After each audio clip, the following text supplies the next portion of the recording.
Uh, we would now like to move on to the next part of our symposium. The Gram Panchayat contest, an integral part of the GKA program, are our large-scale community-based assessments. This year, we have had over 600,000 children participating in these contests. Over the last months, the Akshara team has worked hard to put together a detailed and comprehensive state-level report that highlights children's performances across the participating districts. At this moment, I would like to invite our chief guest, Justice Santosh Hegde, to the dais to release the report. Justice Santosh Hegde is a distinguished Indian jurist and former Supreme Court judge known for his integrity and contributions to the legal and the anti-corruption reforms. He served as the Solicitor General of India between 1998 to 99 and later as the Supreme Court judge between 1999 to 2005. His most impactful role was as the Lok Ayukta of Karnataka from 2006 to 2011, where his investigations into illegal mining and corruption led to significant political turmoil in the state. A key figure in the India Against Corruption movement, he remains a strong advocate for transparency, ethics, and judicial accountability in governance. Welcome, sir. We'll also like to have Rohini, Madhukar, and Rin on the dais.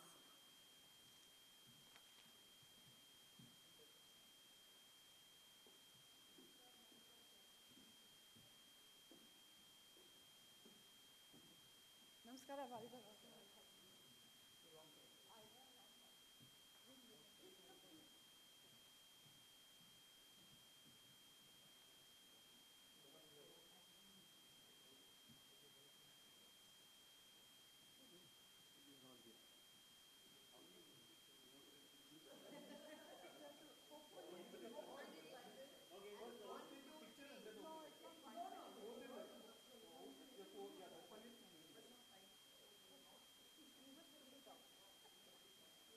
like children open presents. Ready. Fast, I'm fast. I'm here, I'm going to the last.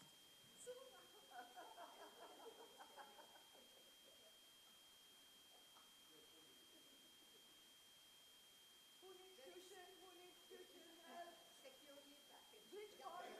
Who needs a bridge course?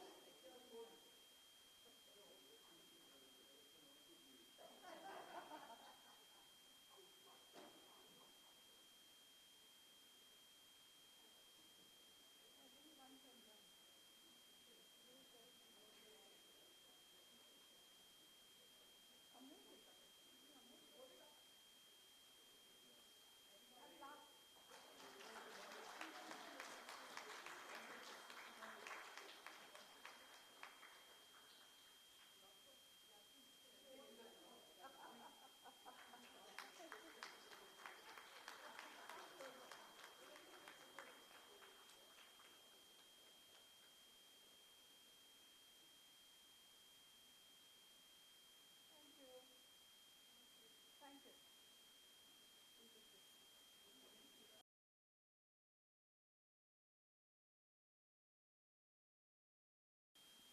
Very good morning to all the people present here.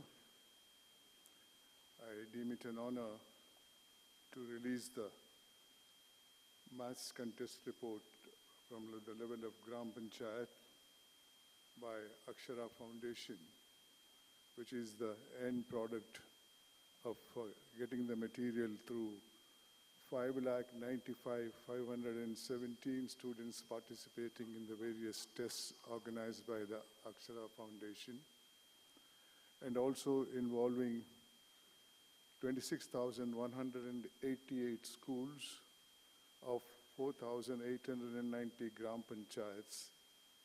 A wonderful effort on the part of the Akshara Foundation.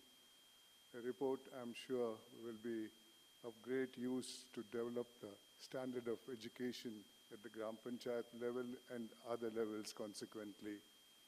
I congratulate Akshara Foundation not only for this great effort, but also for completing 25 years, and I wish it many more decades of success in this area. A wonderful job at the level of students, which ultimately will be strengthening the nation's education level and consequently the other benefits that flow from it. It's a wonderful job. I deem it an honor to be present at today's occasion this morning, especially because of the achievement and growth of Akshara Foundation in the last 25 years and the effect of it on the social development also. Ladies and gentlemen, I have told the organizers that my knowledge in the education field is very limited, except for getting a degree in BSc as well as a law degree. Beyond that, I haven't got much of a knowledge in administering the education side and the benefit of it. But I have worked for 5 years as Lokayukta of Karnataka, which brought about a tremendous amount of change in my life. I was a Advocate General of the Karnataka government, and I was the Solicitor General of India. I was directly appointed to the Supreme Court, but none of them had any effect on my thinking about the nation as such, except the 5 years I worked as Karnataka Lokayukta. I saw so much of suffering of the people.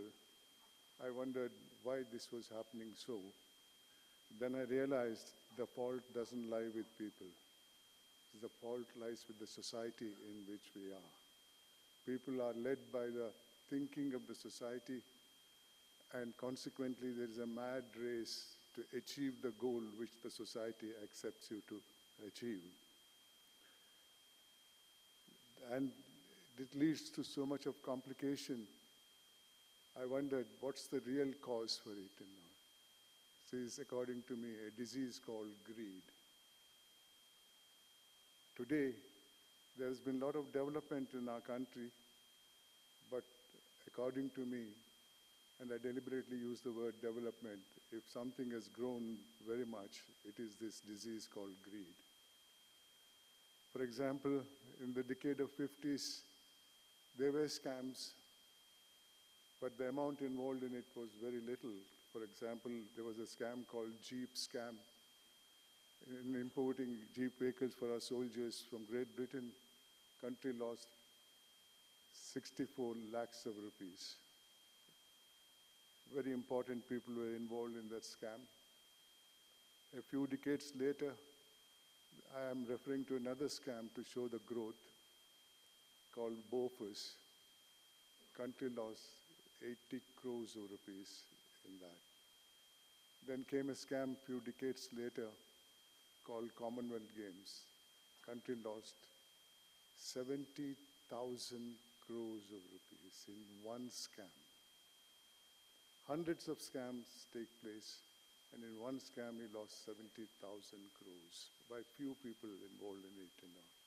Then came a scam called 2G. Country lost 1,76,000 crores. That year, Karnataka government's budget for 1 year was 1,16,000 crores, and in one scam, country lost 1,76,000 crores.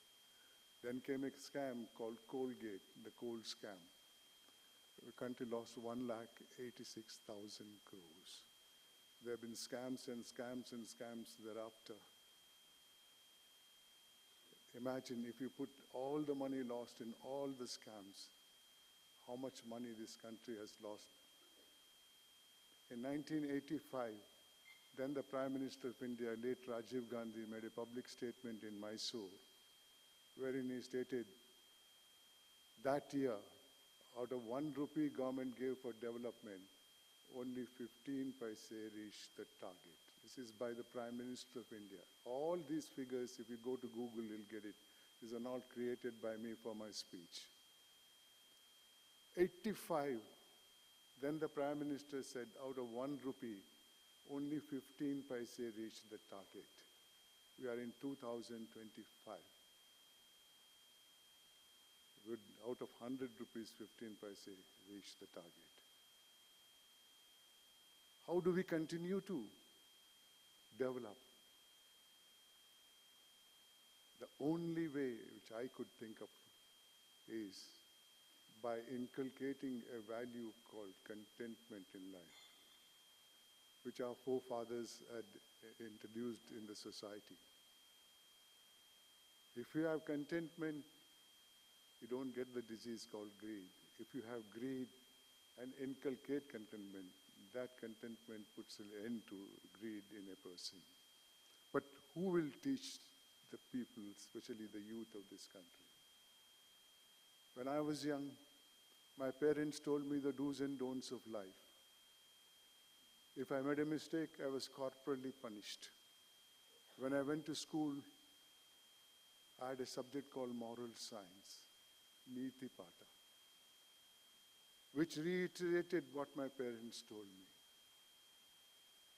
But today, most of the parents are working, and according to me, even working is a disease, where you want to be promoted, you want good posting, you want to prove to your boss that you are good at your work, so you bring the headache home, you work in laptop or computer, you give an iPhone to the kids, they will look into that, and there is no value in any one of the things that you can see in the iPhone. Who will teach the children? It's lack of this knowledge which is creating a very, very major problem in the society. Ladies and gentlemen, I think a time has come when we have to inculcate this value of contentment and teach it to our children so that they can be good citizens and contribute to the development of the state. There is no other way out to tackle greed. Because society respects only people who are rich and powerful, there is a mad competition in the society to become rich. When I was young, if somebody was sent to jail in my village, my parents would tell me, don't go near that house. That was a punishment not from a court of law. That was a punishment by the social thinking. Today, if you are an accused in a criminal case, by the time the judgment comes, the accused may not be there. Today's paper I was reading, after 40 years, a person was acquitted of a murder charge by the Supreme Court. What sort of a justice is that? Therefore, you cannot change the thinking in the society unless you change the respect for people who are just because they are rich only and powerful. Today, a man goes to jail, takes bail and comes out, the hundreds of people go to the airport to receive him. With not garlands of flower, but garlands of apple. They hold big posts. They are respected. The percentage of people who are in power today, who are either facing criminal charges or who have been convicted but in appeal they are on bail, is so high. It's nearly about 27, 28% of it. This is the thinking in the society which is causing a major problem. A person who is happy with what he legitimately has is the happiest person in the world. There is the need for another value in the society called humanism.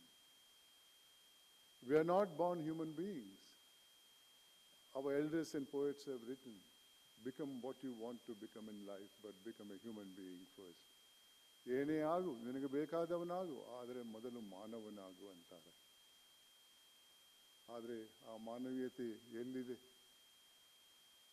ಇವತ್ತಿನ ಸಮಾಜದಲ್ಲಿ? I have been to 1,874 educational institutions, talking the same thing in every school, reminding about the future of this country and the consequences of that in their life. There I convey a message to them. Even though you are not born a human being in a journey of your life, if you acquire humanism, then there is no better glory than that.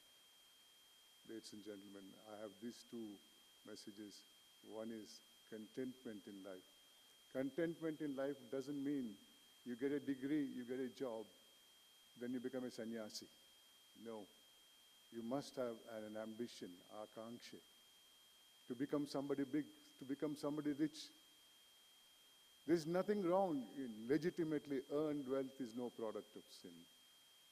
Become rich, become powerful, but in a process known to law, not by shortcuts. That's where the social peace will be lost.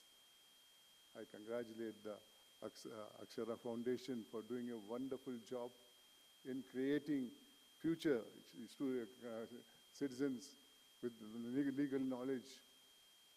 I only hope you could also inculcate, show in your the two values of contentment and humanism. With these few words, I thank the people involved in bringing me here, and thank you all the very best in life.